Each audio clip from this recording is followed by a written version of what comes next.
Hi everyone. It's just like a minute or two to 9 o'clock, so I'd wait for people to join in before I begin tonight. So I'd like you to indicate that you're here by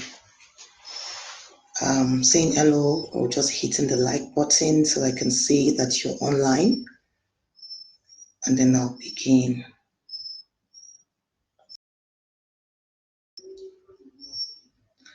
Okay.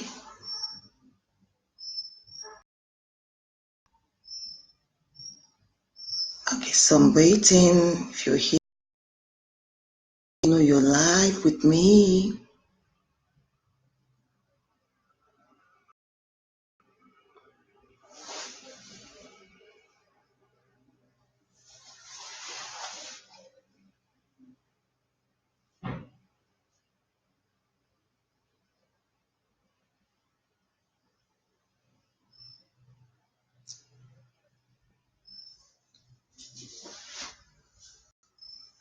Hi.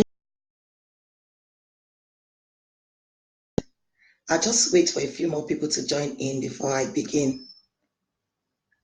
Okay. Oh, tonight. Wow, thanks for the love. Okay.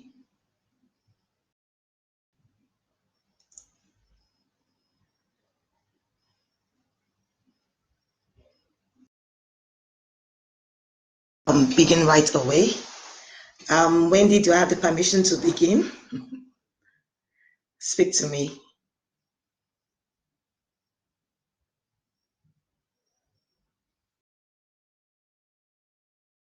Very pumping. Thank you, Mohammed. Yes. Wendy, I need a signal to begin because I know you have quite a number of people you want to join us tonight, and I'm sure you don't want them to miss. So I need to be sure we have enough people to begin. So what do you think, Wendy? Do I have to go ahead to begin? While we wait for people to come in, I'd just like to talk with myself and what I do. So my name is Lola Aneke. For those of you that have been following me, you know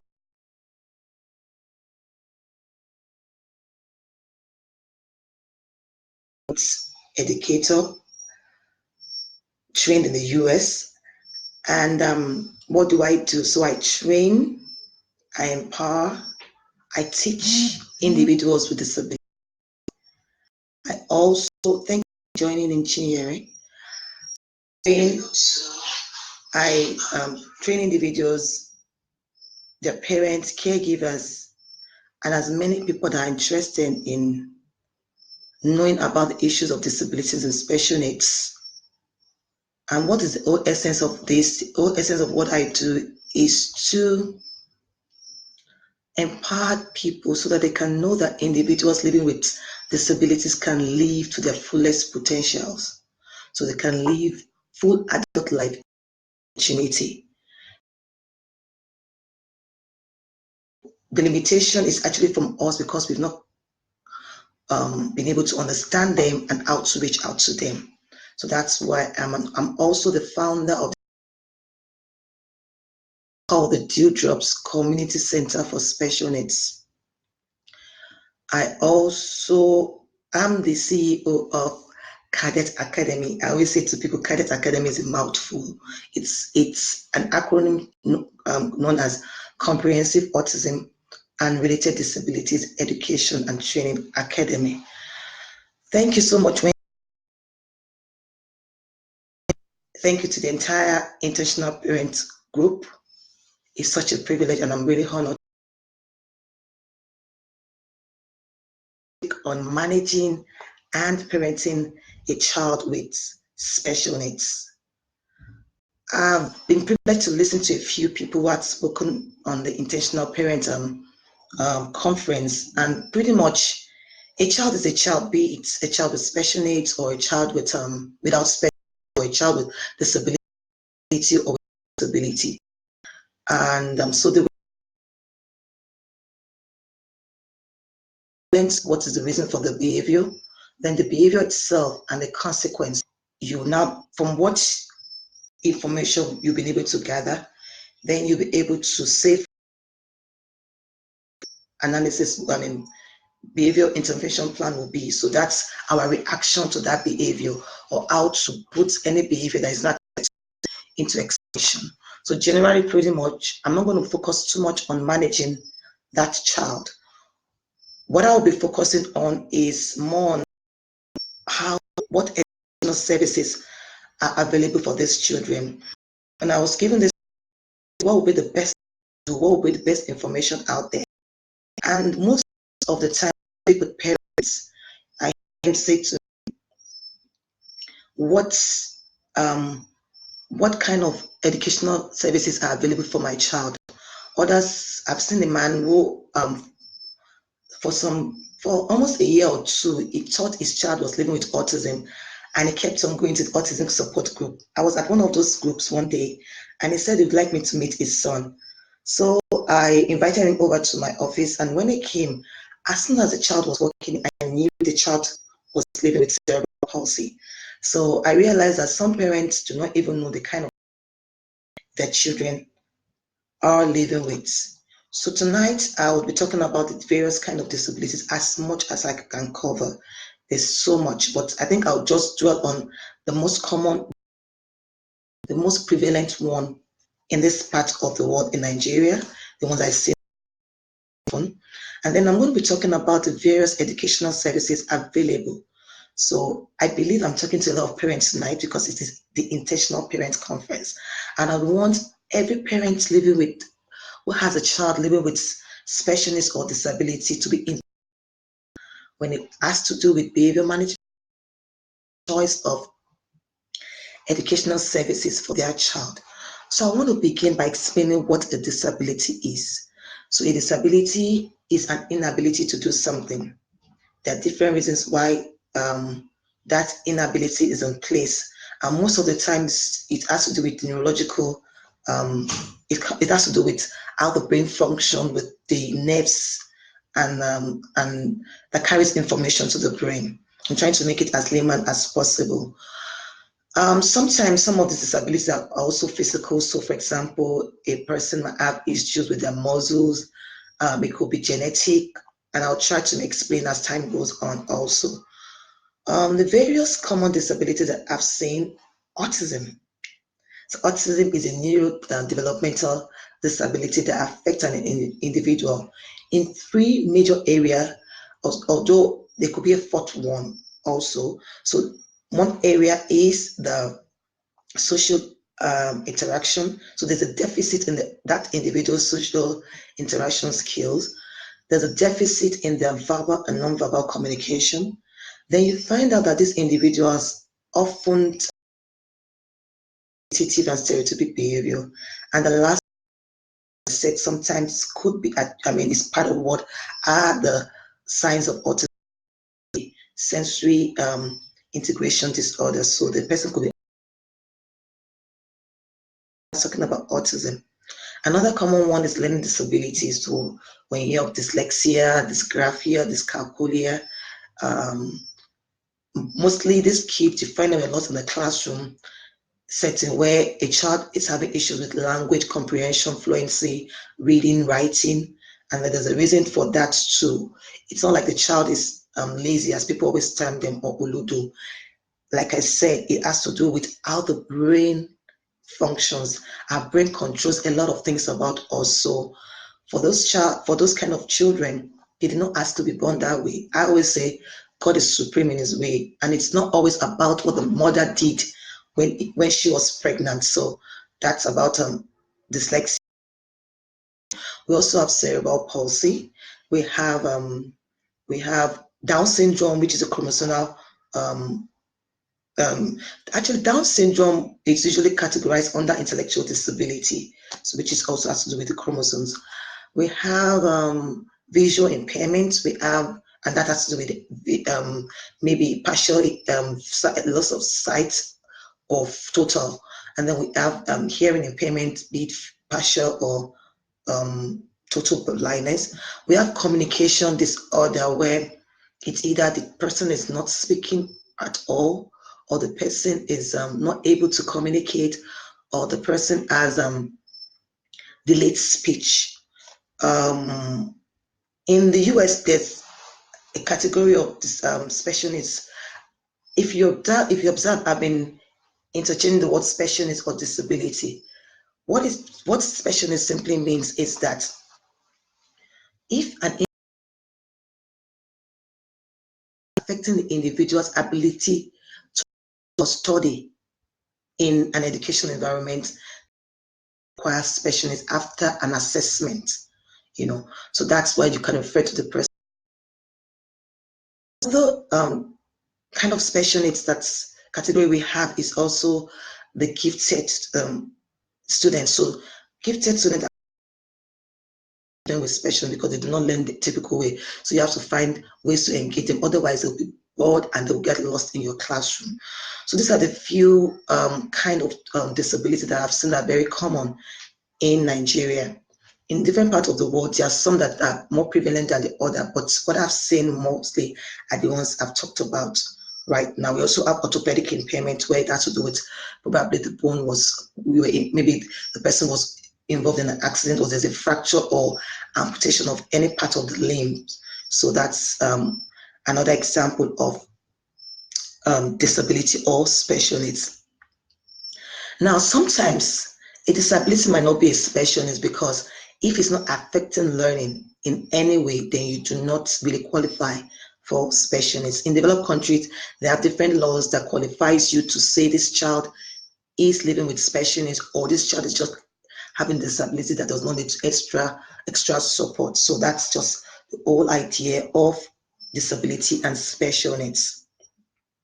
Now, the next question that will come to your mind will be, now that I know that this child let me now be very practical with you now, because I'm saying in a very subtle way, where I know that emotions fly when a parent hears that his or her child has been diagnosed with a disability. That will be so happy to hear that. Autism. So there are 5 stages that these parents go through when the news is being presented. Mr. and Mrs. A, we are sorry to announce to you that your child is living with autism or Down syndrome. The first thing is that you find out that these parents are in shock, like, this is to me. Am I dreaming or something? It's not happening to me. And the truth is that anybody in that position, because and that brings me, I need to read something to you. It's a poem that usually when I'm speaking to parents about it, I like to read that to them because it just resonates as to what parents go through. Is the author of the poem is actually a parent of a child living with disability. So it's called Welcome to Holland by Emily.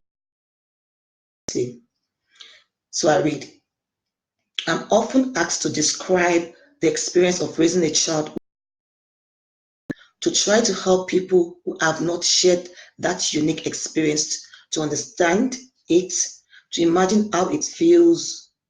It's like this.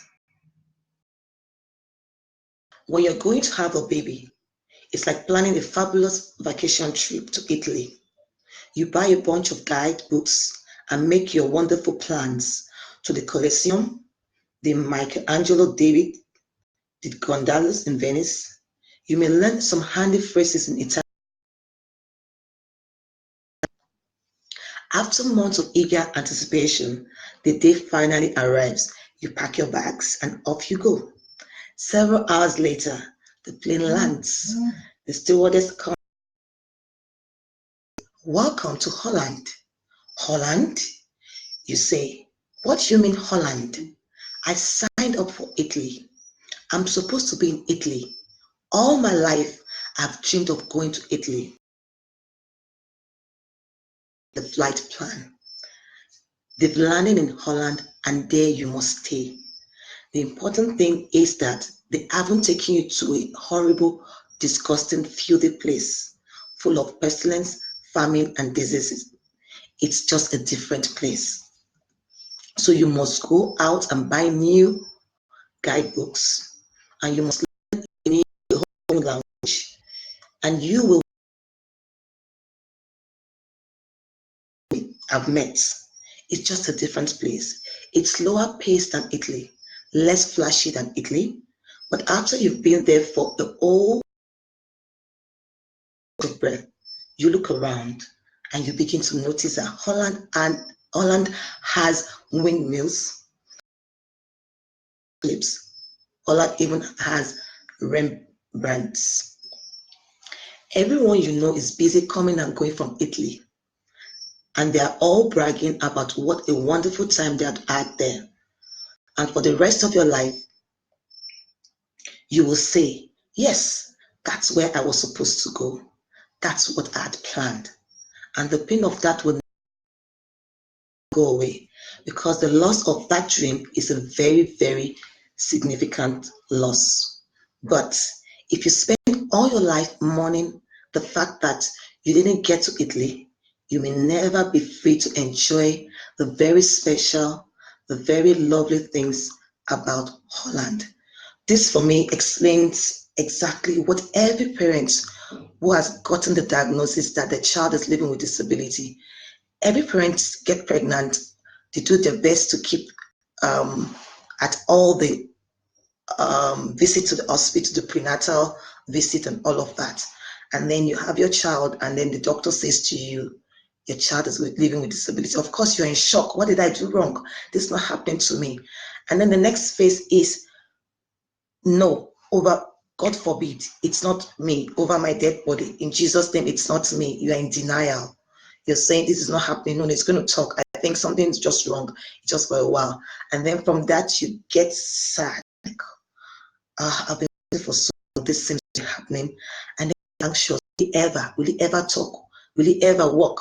Will he ever be able to communicate with me? Will he ever be able to write? Will he ever be able to read? You begin to wonder all of that. And then you get angry. That's the next phase, the fifth phase. You get angry at everyone, at yourself, at everything around you, the child also. And then the last phase is you now begin to accept, and that's the best place to be. It's okay to go through all of these stages, but what happens is that if you remain there, like she said in that poem, Emily said in that poem, you will that child.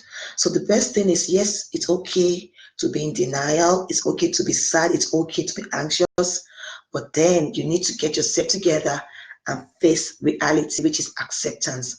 I'm not saying it's so easy to accept, really. It's not really always so easy, but if you put yourself enough support around it easily. So what am I talking about? Join parent support groups. There's a very popular parent support group in on Facebook. It's called the Super Parent, and parents of individuals living with cerebral palsy. I know some people with autism, parents with children with autism are also on that group. But there's several groups. Thank God, get to learn about what's going on with your child. Then you need to also meet people who are physical people, because access to the internet, it will be good for you to also meet people physically, talk to professionals. Above all, make sure you are mentally fit to be able to provide help for this child. So if you're not fit, you will not be able to. Make sure you have your me time. Make sure you are always in the right frame of mind, so to say. There's a lot, that is attached to that. But every individual have their different ways of facing whatever their challenges they're going through. So find help where you can. And then intervention for your child. What is early intervention? It simply means for your child as early as possible. There's this theory which in psychology and education, it's called brain, like a tongue twister for me, brain plasticity. That's like 4-syllable words.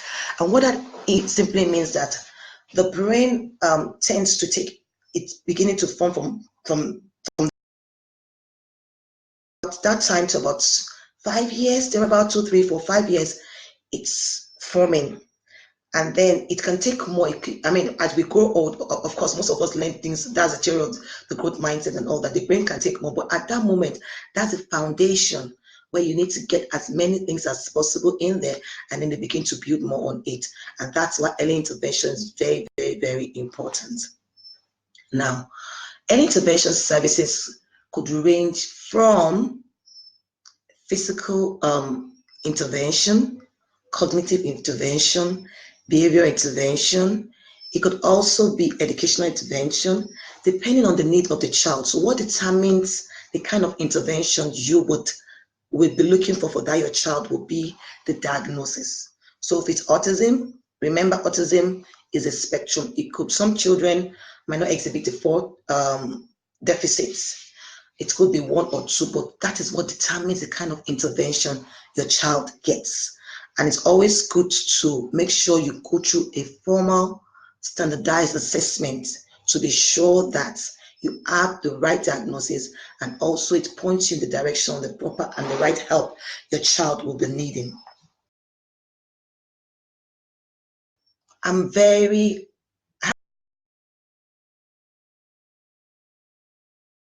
Nigeria, where you see someone call himself or his or herself, and you're asking, so what kind of therapy do you provide? And the person says, I'm a speech therapist, I'm a behavioral therapist. Always so like, I'm so shocked, like, really? You do everything? Well,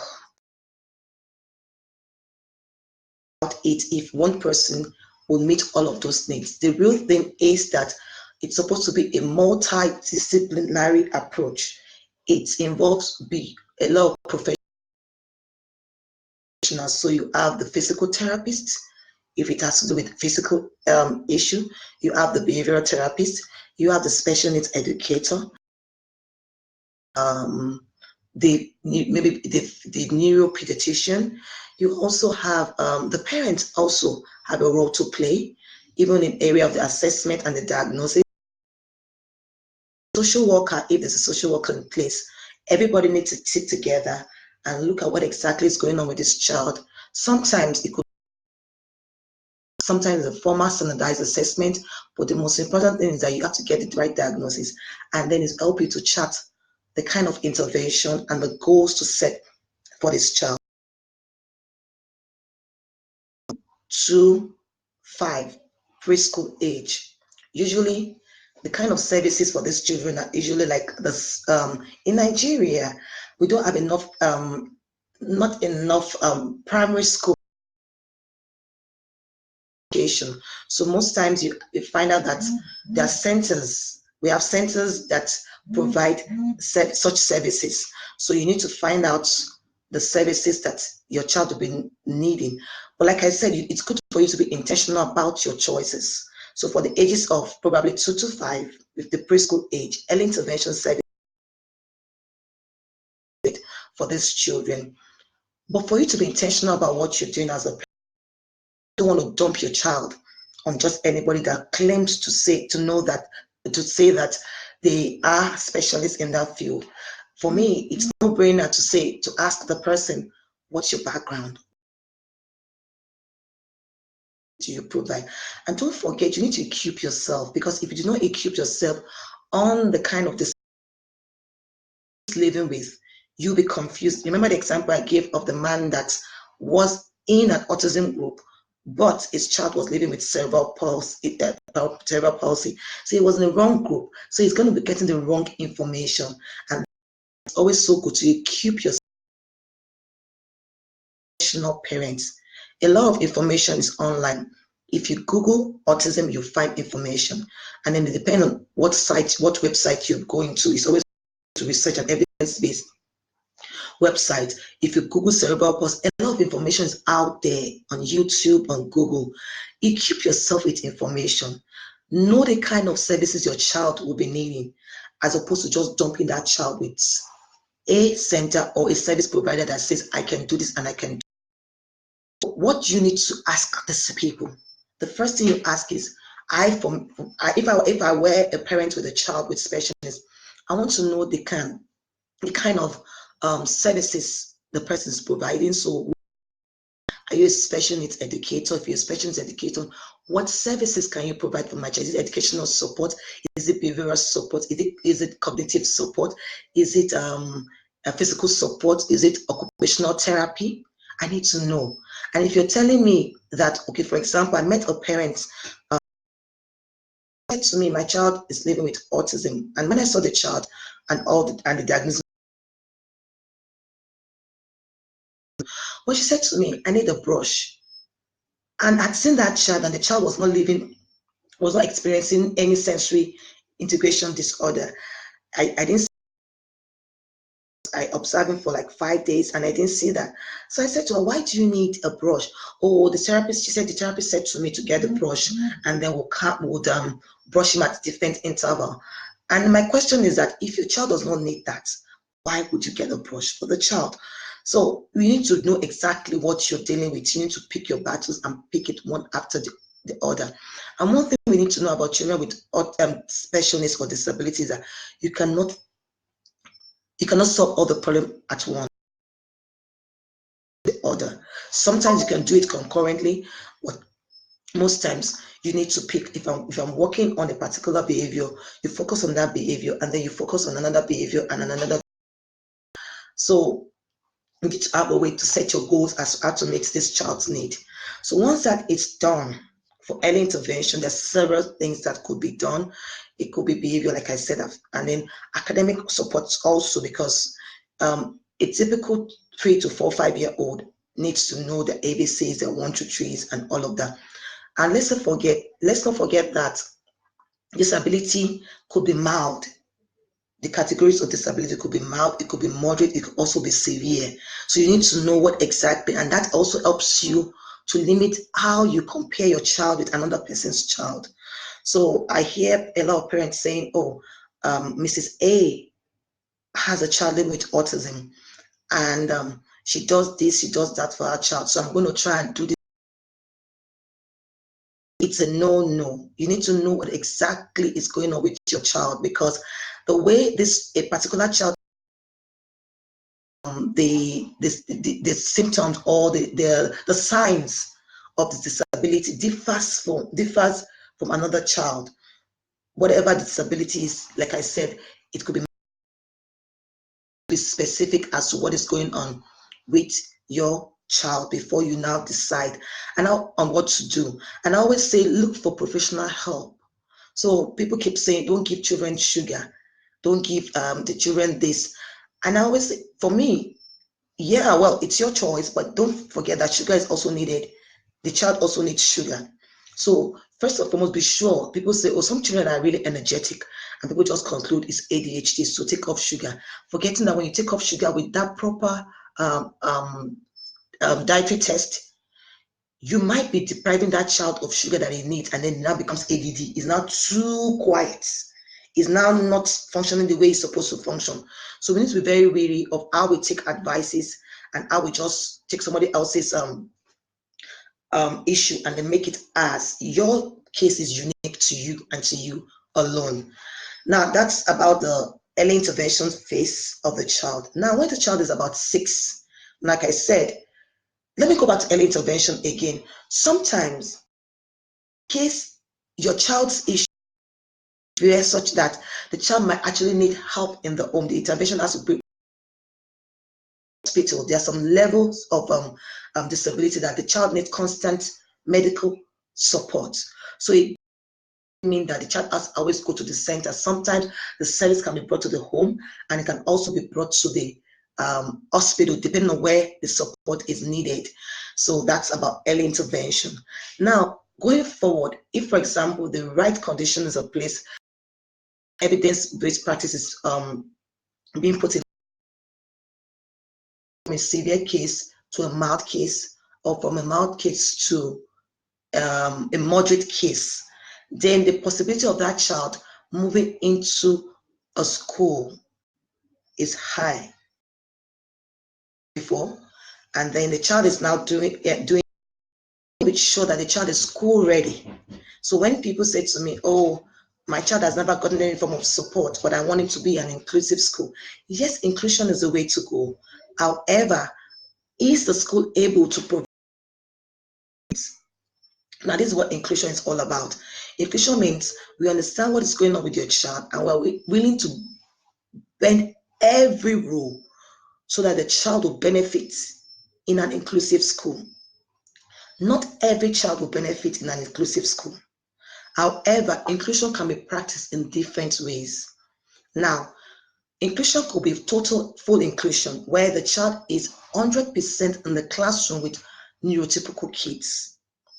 You could also have another form of inclusive practice, which is called reverse inclusion. So probably there is we call it a self-contained classroom where the child spends 80% of his time in a regular school, an inclusive school, but the child spends 80% of his time in that self-contained classroom, so that each and every of his or her need is being met. And then it goes into the classroom, the general ed classroom, to get support, to get educational services. So for example, the child might not really be good with numeracy and literacy, but maybe doing physical education is there in the general ed classroom, or doing music or doing science, depending on what the child is good at, and it can independently actually function without help. Sometimes they're even in the classroom 100%, and then they get support from a support staff. Another kind of inclusive practice is also the resource room kind of classroom, where the child is like 80% in the classroom and then 20% in the resource room to get support with having. So that's all concepts of inclusive education. But the most important thing is that the teachers, both the regular ed teacher, the special ed teacher, must be trained on everything that has to do with inclusion, such as the teachers must understand the issue of differentiated instruction. They must understand beyond different. They must understand the child's they must understand how to manage the child's behavior. They must understand several things about the child. So classroom management, behavior management, differentiated instruction, extended time, accommodation, modification. And then as a parent, knowing most of this information I've said already, you now, oh, I see, if you can all hear me, please like button so I can know that you're all here with me, because I can see someone saying there's a network issue. I'm not sure if I'm lost, but I see I'm still on. So please let me know if you can hear me. I need to just wave at me, send me a love. Can you hear me? I can see network issue again. Wendy, can you hear me? Abby, can you hear me? For joining me tonight. Can you hear me? I need to know, so I continue. Okay. Okay. So we need to understand the kind of intervention that is available. The kind of, I see, yeah, I can see the like and the heart. So thank you. That means you can hear me. Some of the practice I see here in Nigeria is, so when the parent says, I want my child to be in an inclusive school, the schools, thank you for the hearts. I can see that. I can see a lot of it. Thank you so much. So I hear them a lot saying that inclusive school. Oh, you can hear me. Thank you, Olari Baju. Thank you. And I want my child to be in an inclusive school.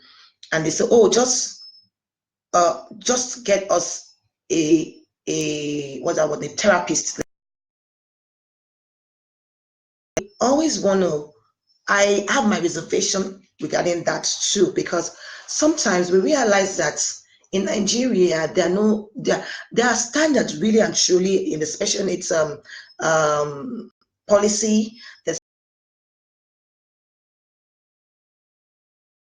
not have a job, so to say, and say, oh, I see a gold mine in the area of special needs, so I'm going to say I'm a therapist or I'll support the child.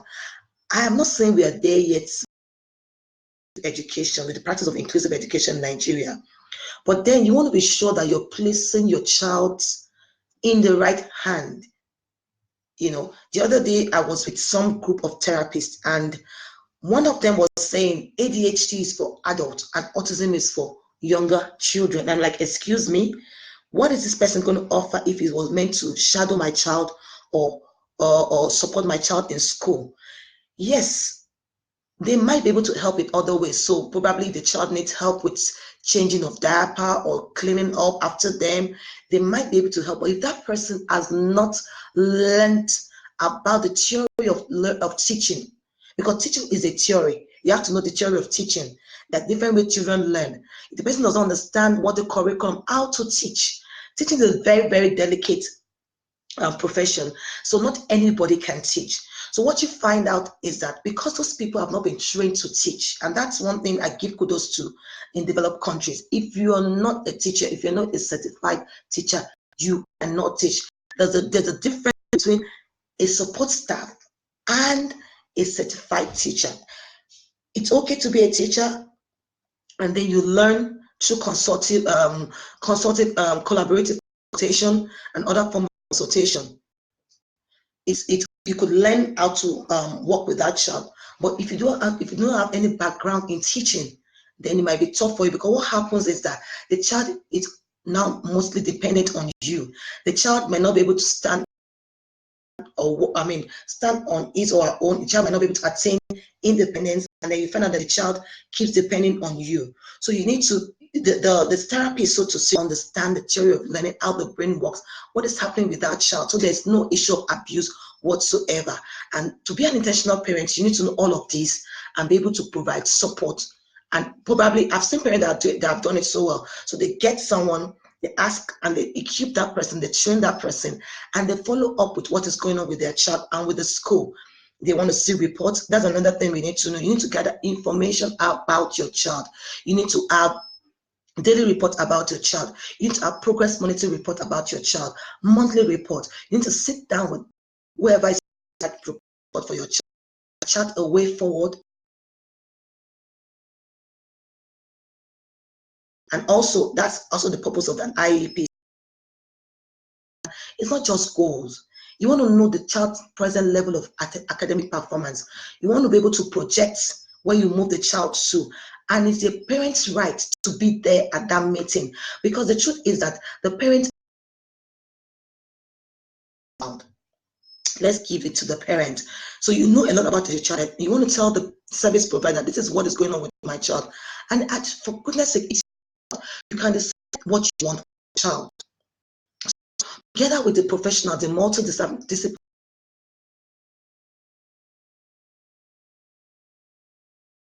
for your child in different area, be it the physical area, educational area of your child, whatever the disabilities, then you find a baseline.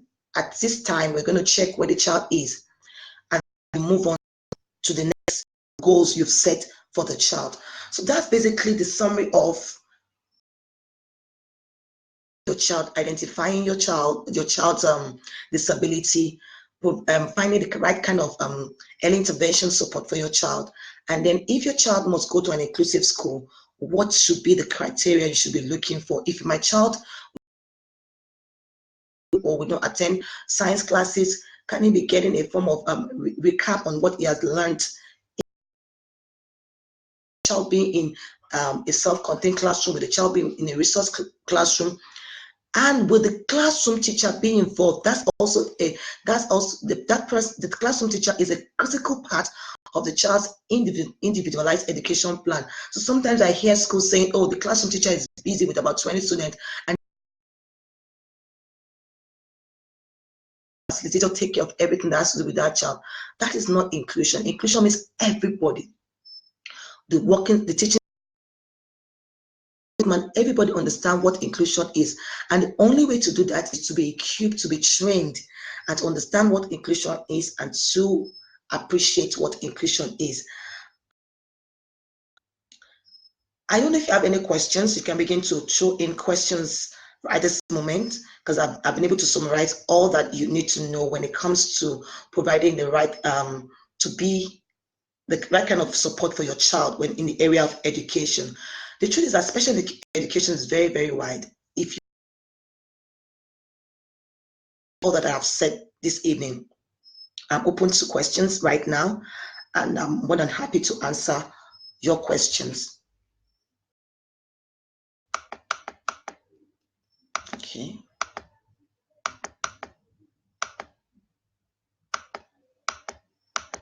Any question for me?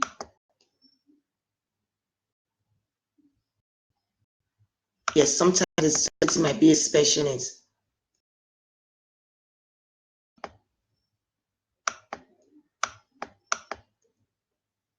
Yes, parents can be in denial, and it's okay to be in denial. Psychologists totally agree with me that it's okay to be in denial. It's all part of the phase of getting into the acceptance stage.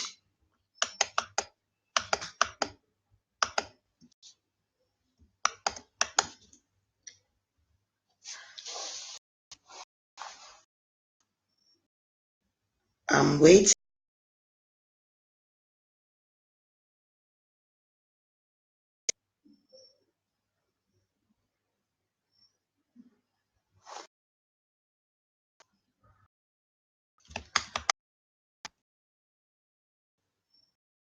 I think while I wait for the questions, I'd like to talk about a very one category of special that I see a lot these days, and it is the speech and language impairment. Some children are actually non-verbal, receptive and not expressive. Sometimes they have issues of articulation. Let's see my question.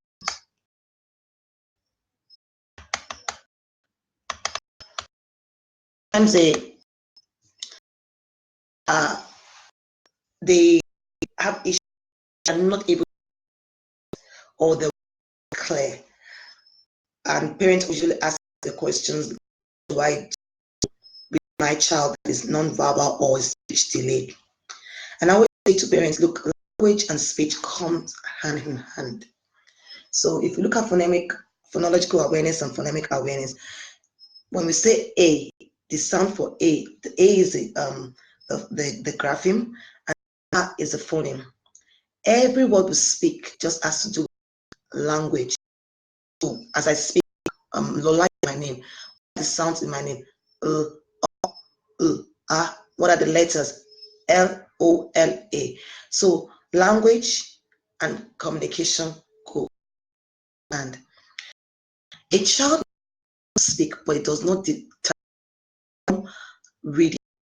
Yes, could show you is understand by expressing what it in different ways. For example, you could teach a child who is not the cat, CAT. Remember, it's receptive. It can hear you, it can understand what you're saying. So there are strategies you can use to teach the child sounds of the letter. So if you need that child to demonstrate his understanding or understanding of what you've taught the child, all you have to do is to call the word, and the child would just, so for example, you have pieces of letters on the table, and you've taught the child cat just the way you would teach any neurotypical child is not speaking yet or not speaking at all. One of the ways is to make sure you teach the child the phoneme and the grapheme of the, and then you do the blending, you do segmentation and all of that, all the components of reading, particularly the phonemic awareness and the phoneme aspect. So the child, for example, is not able to spell, can now understand that you're trying to spell cat to him. How do I check if the child can actually spell cat, despite the fact that he's not speaking? Okay, I can see a question here. Sorry about the. Oh, okay. So letters right in front of the child and have him arrange the letters for me. So you get a C, an A, and a T, and then and that's how I can test the child's knowledge. Another way you could do it, you could use assistive technology. You could use your the tab or the computer for the child to be able to show what he or she demonstrate the knowledge. Very again, we're so much against sign language, but that's another way for the child to express what he or she knows. So for me, whether it or not does not deter the child from learning. We just find out the to reach that child, and then the way the child can communicate his knowledge back to you. Okay, so I'm trying to uh parent has a role to play. You have a major role, because at the end of the day, you find out that the child is now becomes your liability, so to say. So okay, so a question here says, how about parents get trained so children continue to get support at home and create a learning environment at home? Why not? Um, one, it's yeah, I don't know if that is already approved in Nigeria. You could get trained, but if you're not trained appropriately, then you're doing them more a disservice as opposed to a service. So let's take an exhibit a certain behavior and you are not able to identify the function of that behavior, you might respond to it in a negative way. And one of the services Cadet Academy provide is trainings for parents and teachers and service providers. So in the last 2 weeks, we've been having this training that runs for 12 weeks. And then when you're done with the training, you get special needs, and then you feel empowered after, because there's one theory is one. Sure, you have this confidence, you begin to build confidence that yes, for sure you can work with that child. So I support the idea of parents themselves getting trained so that they can help their child. It's just that you have to know, you have to be emotionally intelligent, because sometimes you get too emotionally involved, cannot operate on their own families. But it's good for you to be equipped also and then get support so that you are on the same page as the service provider. But if you feel you have the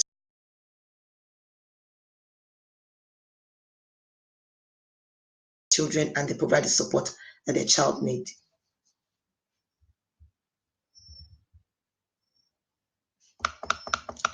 I'm trying to find out questions.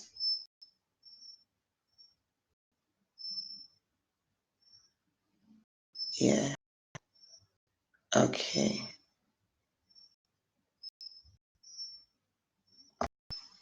Check it. Okay. So, and oh, thank you so much for joining in, Mrs. Grace Alexander. She says every child is unique and has capacity to learn. Absolutely. Patience is key. True.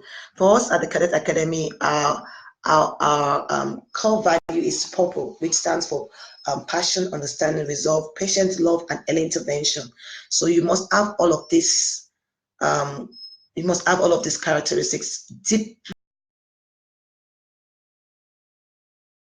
You might not be able to help that child, and then we don't want the kids being abused or being looked down in any way. So thank you for that contribution. Trying to find more. Any other one? Yes, so you must equip yourself. Just hanging.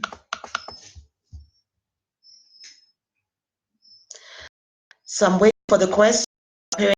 Are you online? Please send me questions. Okay, yeah, I have questions, but network, can you type it, please?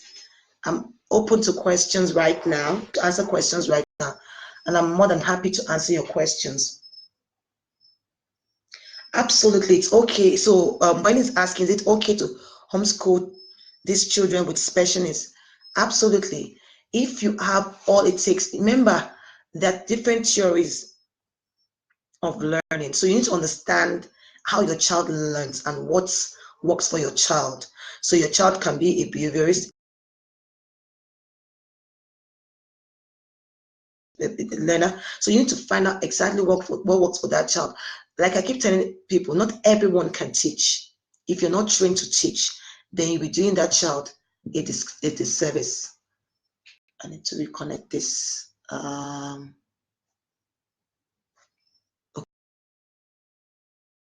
Okay, but teaching is much more. It has a lot of theories attached to it. There are a lot of things that need to be put in place, and a lot of trainings you need to acquire before you can homeschool your child. But yes, you may homeschool your child if you decide to.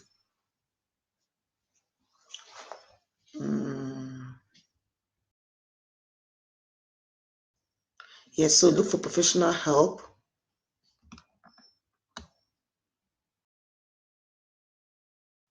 Thank you everyone for joining in. Oluwatoyin Ogukami. I listened briefly to your session earlier on. Trying to get this Instagram. Okay, so questions, please type that in, and I'm more than happy to answer these questions.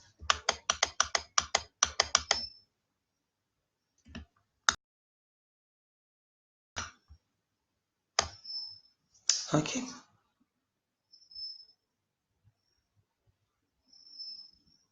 Yes, absolutely. It's very important that parent and everyone work together in the best interest of the child. It's the child that matters.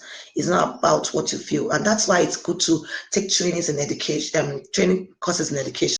So for example, during my teacher's training period, we had this training that was tagged essential, and had this training that had to do with collaborative consultation, where you are taught how to address an issue so that it's not like an issue of two elephant fights and the grass suffers, because that's what we interest as against to the child's best interest. And sometimes you find out that service providers and parents are always at loggerheads. It also happens in developed countries. But what matters most is, how do I communicate what's going on? I always say to parents and to teachers, first. It's enough. Parents are going through a lot. So it's enough. I know something's wrong, but tell me some of the good things I don't know about my child. Tell me, make me happy, encourage me about what's going on with my child first. With. So it's good to know how to converse appropriately, and then to know how to provide appropriate help for the benefit of the child. Another question here. Oh, well, in answering your question, do children outgrow some disabilities? I would say most of the disabilities are actually lifelong. So it's however it gets better. So earlier on I said most disabilities are either mild, moderate, or severe. So if the right intervention is in place, a severe disability, moderate disability could progress to a mild stage of the disability. And then so you can imagine a child who had a severe level of disability, and after several months or years of intervention, the child gets to the mild level. You can almost say that this child is not more living with that disability, because if you don't look very well, you may not be able to tell that the child is living with that disability. So basically, it gets better, but it's actually a lifelong disability. Most of these disabilities are lifelong disabilities. Oh, so another question said, do we have statistics on this disability in Nigeria? Well, I would say yes and no. Yes, we do, but I doubt if it's updated. And the truth is that right now I don't have the exact figure, but there, if we actually for Google, if you Google it, you would see that there's a statistic a percentage or a percentage of individuals living with disability, and there's a quota to support them, and that, because that's what determines the quota that you get for the kind of support. But the truth is, tend to be corrected, however.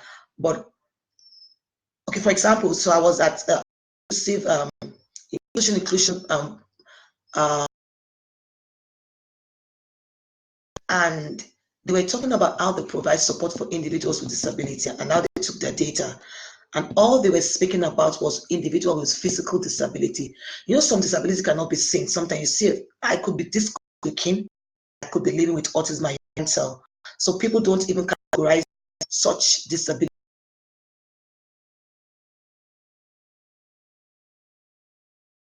The presenters at the summit, I said, look, most of this survey you've done just keep talking about blindness or those orthopedic issues. So maybe, for example, a part of the arm is missing or a part of finger is missing. How about those living with disabilities like ADHD, like autism, like learning disabilities? Them. So, like I said, I stand to be corrected, but I'm not convinced if the figures are right. Okay, so, oh dear, someone says she has a lot of questions. I think you could, to make it easier, if you have questions and you could follow me at Lola Aneke on Instagram, or of course you might be following me, so just send me a message, a private message, or you could throw it on my, or you can send me an email at lolaaneke@gmail.com, LOLAANEKE@gmail.com. So it's L for Lima, O for October, L for Lima, A for Alpha, A for Alpha again, N for November, E for Kangaroo, E for Echo @gmail.com. I think I have barely 3 minutes to go. I think there's one more question.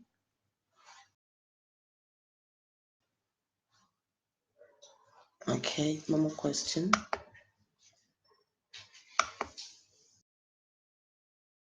No. Okay, so I'm still waiting for questions in the last 2-3 minutes, but I want you to know that the Cadet Academy provide trainings on issues of disability. So we have this 12 weeks training that's ongoing right now. The last date for joining is Friday, and it's going to be, for those that have already started, they're already wowed by the level of information they're getting and the kind of support they're getting, and they're feeling already confident about having to work with that's will run from for 12 weeks. So we're on the second week right now, and we have 10 more weeks to go. You could join up on Friday. But just in case you missed that, we're having it ongoing. And the good thing about this training is that it's certified by the International Board for Credentialing and Continuing Education as an autism certified provider, or it depends on your level of qualification. So when you're done with that, we could. And then we have other trainings on speech and language impairment. We have trainings on classroom management. We have trainings on behavior management. We also create awareness. If you're in Abuja, Instagram, you can join us live on Dewdrops CC. That's at Dewdrops CC on to listen to our radio show program on our video awareness program every Thursday by 6:15 to 7:30. Awareness, advocacy, trainings, and empowering individuals to work with children living with special needs or individuals living with special needs. And also, we also work with these children themselves. So everything special needs is what we do. So if you're thinking of homeschooling your child, to our trainings and our support. I think I just have a minute to go, so I'm waiting for more questions. Thank you for joining in, Kayla. Thank you for the love. So any more questions?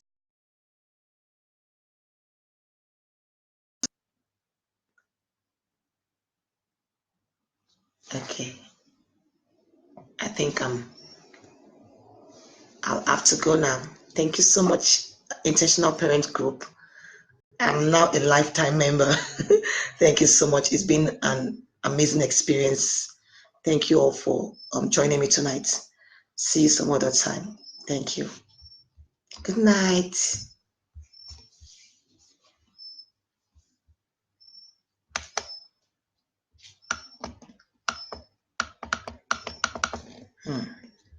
And